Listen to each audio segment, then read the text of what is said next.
కాంగ్రెస్ ప్రభుత్వం రైతులకు శుభవార్త చెప్పింది. రైతు భరోసా పథకం కింద 2 ఎకరాల్లోపు సాగు భూములున్న రైతుల ఖాతాల్లో నగదును జమ చేసింది. రైతులకు పెట్టుబడి సాయం అందించేందుకు ప్రతి ఏటా ప్రభుత్వం రైతుల ఖాతాల్లో ఎకరాకు 12,000ను 2 దఫాలుగా అందజేస్తున్న విషయం తెలిసిందే.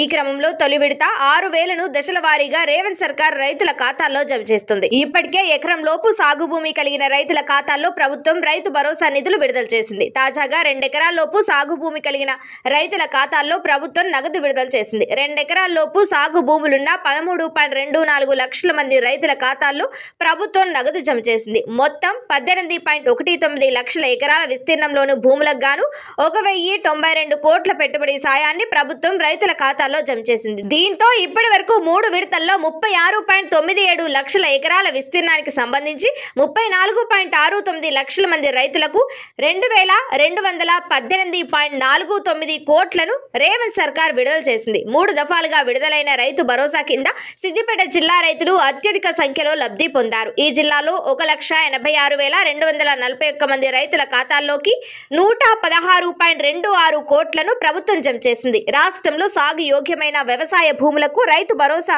నిధులు అందజేస్తామని కాంగ్రెస్ ప్రభుత్వం ఇప్పటికే ప్రకటించింది. అయితే దశల వారీగా మార్చి 31వ తేదీ వరకు ఈ నిధులను రైతుల ఖాతాలో జమ చేస్తామని తెలిపింది.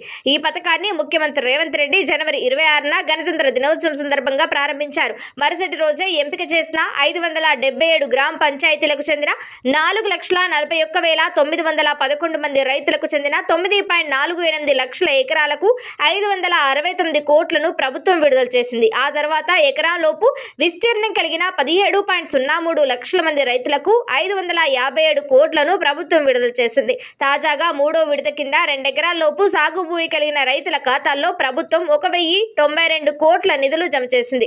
2 ఎకరాలు పైబడిన సాగు భూములకు సంబంధించి త్వరలో దశల వారీగా ప్రభుత్వం రైతుల ఖాతాల్లో నిధులు జమ చేయనుంది. తెలంగాణ ప్రభుత్వం సాగు యోగ్యమైన భూమికి రైతుల ఖాతాల్లో రైతు భరోసా నిధులు జమ చేస్తున్న విషయం తెలిసిందే.